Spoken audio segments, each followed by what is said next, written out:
i u road modu, on je prilično snažan i jak, tako da ne treba ti realno ništa više.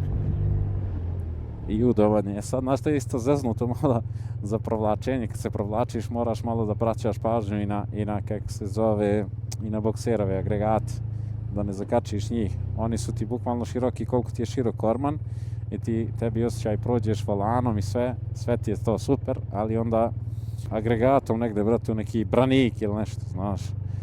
Poštovanje, ljudi se sklanjaju. Hvala, mislite na nas. Veruju nas. Da imamo klasičnu našu rutu.